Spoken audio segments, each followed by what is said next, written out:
Maganda at mapagpalang araw! DJ Shan here! Huwag kalimutang mag-like, comment at mag-subscribe para sa araw-araw na Tagalog facts at mysteries na dagdag kaalaman. Tandaan, knowledge is power. Ang salitang lindol sa ating bansa ay hindi na bago, sapagkat kasama tayo sa Ring of Fire at maraming aktibong bulkan sa ating bansa. Walang pinipili ang lindol, anumang oras, araw man o gabi, ay posibleng tumama ang lindol. Ikaw, naalala mo ba ang nangyari sa Baguio ng taong 1999? Ilang taong ka ng mga panahon na ito?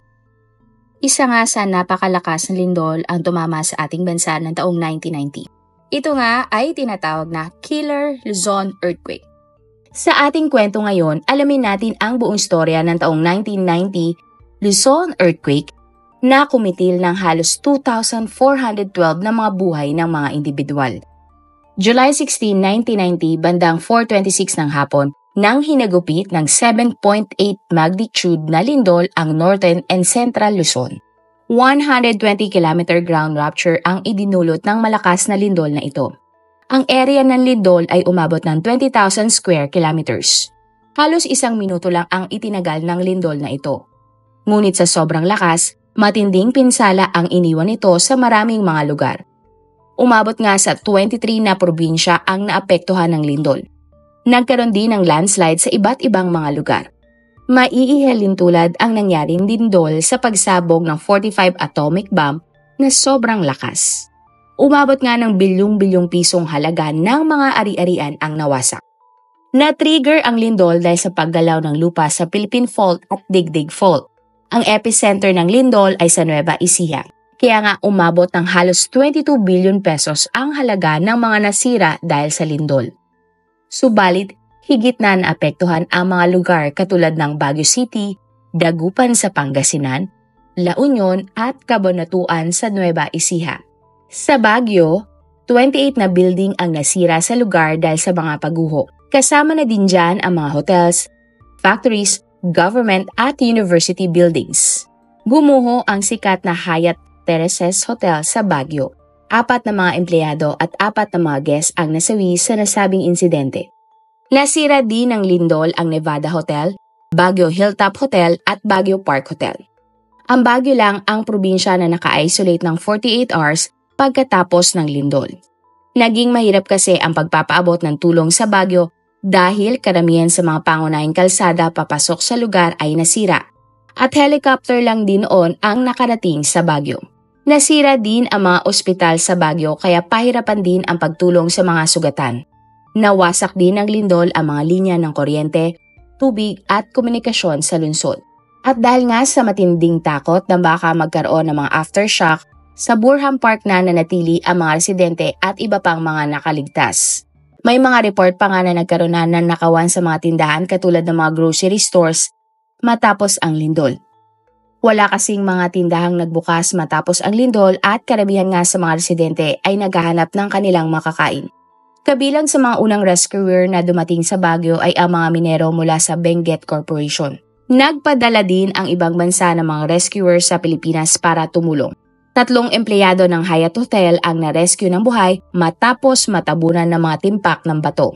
Ito ay kahit na inabandona na ng rescue teams ang area dahil ang akala nila wala nang survivor sa lugar kung saan sila nagre-rescue. Ang mga lalaking sina Luis at Arnel ay nailigtas 11 araw matapos ang nangyaring paglindol. Habang ang hotel cook naman na si Pedrito ay nailigtas ng buhay matapos ang 14 na araw. Ayon kina Luis at Arnel, kinakailangan nilang inumin ang sarili nilang ihi para lang mabuhay. Si Pedrito naman ay uminom ng tubig ulan para mapatid ang uhaw at gutom. Ang mga pangyayaring ito na pinagdaanan ni Pedrito ay naging isang world record para sa pinakamaraming araw na nailibing sa mga tipak ng bato. Isang Amerikano naman ang nasawi kasama ang 26 pang mga katao sa Hotel Nevada dahil nang mangyari ang lindol, may seminar sa loob ng hotel. Kasama naman sa mga naligtas sa lindol ay sina Raul at Sonia Roco. Si Raul Roco ay naging isang senador at presidential candidate noon sa ating bansa, Cabanatuan. Samantala, sa Cabanatuan, Nueva Ecija, ang isa sa pinakamataas na building ay gumuho. Ito ay ang Christian College of the Philippines. Nang oras ng lindol, may mga klase sa loob ng universidad. Kaya nga naman, umabot ng 154 na mga katao ang nasawi sa loob ng CCP noon. Hindi tulad sa Baguio, nakarating agad ang mga media sa Cabanatuan. Pero nahirapan din ang pag-rescue sa mga taga-Cabanatuan dahil kulang sa heavy equipment ang probinsya. Ilan nga sa mga biktima ay nakaligtas sana ng buhay. Ngunit natagpuan na silang wala ng buhay dahil sa dehydration. Kung maaga sana silang na-rescue ay buhay pa ang mga ito. Ang 20 years old na high school student na si Robin Garcia ay naparangalan dahil nakapagligtas siya ng 8 estudyante at mga teacher. 2 beses bumalik sa gumuhong building ng CCP si Robin. Subalit sa kasamang palad nasawi si Robin dahil sa aftershock matapos niyang muling bumalik sa gumuhong lugar para mailigtas pa ang maraming mga tao. Sa ibang area naman ng Nueva Ecija, isang paaralan sa Gimba ang gumuho din at 3 mga estudyante ang nasawi. Sa Nueva Vizcaya naman, 100 na motorista at pasahero ang nasawi matapos matabunan dahil sa landslide sa isang highway. Dagupan. Sa Dagupan, tinatayang 90 na building ang nasira at 20 naman ang gumuho. Ang ibang istruktura naman ay nasira at lumubog dahil ang lupang tinitirikan nito ay lumambot dahil sa tubig. Ang lugar ng Dagupan ay nasa gilid ng pampang at ang tubig mula sa dagat ay pumupunta sa mga gusali. Dahil din sa lindol, lumubog ang ilang parte ng Dagupan at binaha. 64 ang mga naging biktima ng lindol, 47 ang nakaligtas at 70 naman ang nasawi. Karamihan sa tinamong pinsala ng mga biktima ay dahil sa stampede sa universidad at sinihan. Lumabas din sa balita na balak noon ng gobyerno ng Pilipinas na wag nang ayusin ang Dagupan. Pero pinakausapan ng mga taga-Dagupan ang dating presidenteng si Cory Aquino na wag nang ituloy ang plano. At pinagbigyan nga sila ng dating presidente kaya muling nabuo at naayos ang Dagupan. La Union. 5 munisipalidad sa La Union ang naapektuhan ng lindol. Kabilang na dyan ang Agoo, Aringay, Caba, Santo Tomas at Tubao. Maraming bahay at mga puno ang nasira. Mahigit 100,000 na mga pamilya ang nawala ng tinitirhan nang lumubog ang 2 bayan dahil sa tubig. Marami din ang sugatan at 32 ang mga nasawi dahil sa paglindol. Metro Manila. Naramdaman din ang hagupit ng lindol sa buong Metro Manila. Nagdulot ito ng panic at stampede sa buong NCR. 3 ang nasawi sa Metro Manila dahil sa mga nangyari. Ang kisame ng isang sinihan sa Pasay ay gumuho kaya halos lahat ng mga manonood doon ay sugatan. Ang epekto ng lindol. Malaki ang nasira sa isla ng Luzon dahil sa napakalakas na lindol. Ang mga pangunahing atraksyon sa Baguio ay nawasak din. Nagpabagal din sa rescue operation ang pag-ulan ng malakas sa mga probinsya, lalo na sa Baguio. Subalit dahil ang Baguio ay mayroong malalaking mining company noon at military academy, mayroong mga minero at volunteers na agad na tumulong. Sila ay naging malaking tulong para maraming mailigtas sa mga biktima. Isa din sa mga nakatulong sa sitwasyon ay ang rescue teams na galing sa ibang bansa at iba pang parte ng Luzon. Agad ding nagamot ang mga sugatan dahil sa surgeons, anesthesiologists at medical equipment na dinala agad sa mga apektadong mga probinsya. Ang mga biktima naman na kailangan ng specialized care tulad ng dialysis ay inilipad gamit ang helicopter papunta sa ibang lugar. Marami sa nasawi ang namatay dahil sa lindol, pero madami din ang nailibing ng buhay sa ilalim ng malaking tipak ng bato. July 19, makalipas ang 3 araw, itinuon naman ng pamahalaan ang kanilang atensyon sa kalusugan ng publiko. Matapos kasi ang lindol, hindi agad nakabalik ang supply ng tubig. Dahil dito, nahirapan ang mga biktima sa araw-araw nilang pamumuhay. Pati nga malinis na palikuran ay hindi agad na ibigay sa mga biktima. At dahil nga sa mga pangyayaring ito, mas pinaigting ng gobyerno ang disaster response sa ating bansa. Nagkaroon din ng reforma sa building code sa pagtatayo ng mga gusali.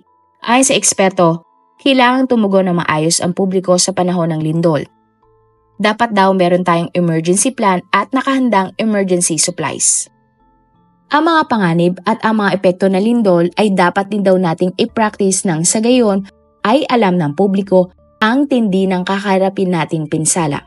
Dapat din daw ang mga batas sa pagpapatayo ng gusali ay dapat na ipatupad ng maayos at ang paggamit ng lupa ay dapat na maingat na planuhin ng pamahalaan.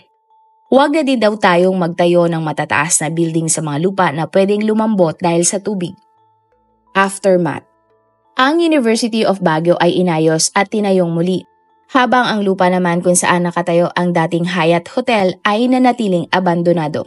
Dahil sa nangyari, naging karaniwan na para sa mga eskwelahan at opisina na magkaroon ng mga earthquake drills. February 2019, ginanap nga ang nationwide simultaneous earthquake drill.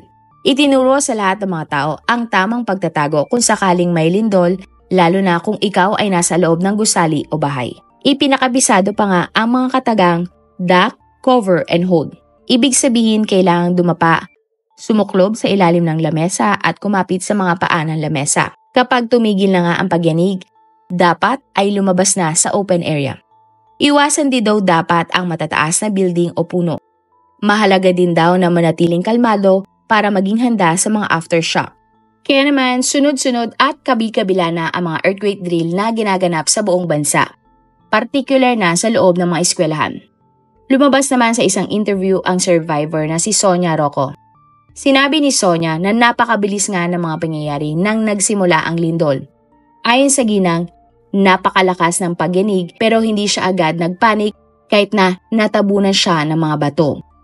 Nagdasal na lamang si Sonia na sana ay palakasin pa ang kanyang loob ng Panginoon. At bandang 7:00 nga ng umaga, nakarinig na lamang daw si Sonia at ang mga kasama niyang biktima ng tunog ng mga helicopter. Maya-maya pa, may narinig din ng mga boses pa si Sonia at ito nga ay ang boses ng mga rescuer. Makalipas ang 2 oras, narinig naman ni Sonia ang ingay ng jackhammer. Dito na nga sumigaw si Sonia na huwag gumamit ng jackhammer dahil gumagalaw ang mga bato at pwede pa silang lalong matabunan. Sinabi din niya na habang sila ay nasa ilalim ng mga bato, nagkaroon pa ng maraming aftershock. Makalipas ang 1 araw, narinig naman ni Sonia ang boses ng kanyang mister na si Raul. Laking tuwa daw ni Sonia nang narinig ang boses ng kanyang asawa. At bandang 3:00 nga ng madaling araw ng July 14, nang nakagawa na ang mga rescuer ng butas. Sa butas na ito, tumalon si Sonia at tuluyan na siyang nakalabas. Sa tansya ni Sonia, 36 hours siyang nasa ilalim ng mga bato at sa tingin niya, ang pinakamahirap ay ang natuyo na ang kanyang mga labi at nanginginig na ang kanyang mga pisngi. Naniniwala si Sonia na may kakulangan sa itinayong gusali kaya ito gumuho. Sinabi ni Sonia na ang pananalig niya sa Panginoon ay ang malaking tulong kaya siya nabuhay mula sa napakalakas na lindol. Wala nga daw masabi si Sonia kundi salamat sa Diyos. Sa huli, masasabi natin na pwedeng sirain ng lindol ang mga bahay, building at iba pang istruktura. Pero ang 1990 Luzon earthquake ang patunay lamang na kahit anong lakas pa ng trahedya, hindi mabubuwag ang mga Pilipino at tatayo at patuloy na babangon. At patuloy pa ding mananalig sa buong may kapal. Marami pong salamat sa inyong panonood. Meron ba kayong mga kwento na gusto nyong i-share sa ating mga manonood? O kung may personal po kayong kwento na gusto nyong i-feature sa ating channel, i-comment down below nyo lang ang inyong mga suggestions. Para naman po sa dagdag kalaman, i-subscribe nyo din po at i-follow ang ating iba pang YouTube channel katulad ng Tagalog Facts and Mysteries by DJ Sean at Manila Boy Wonder Philippines. Marami pong salamat sa pagsuporta nyo sa aming mga channel. God bless everyone!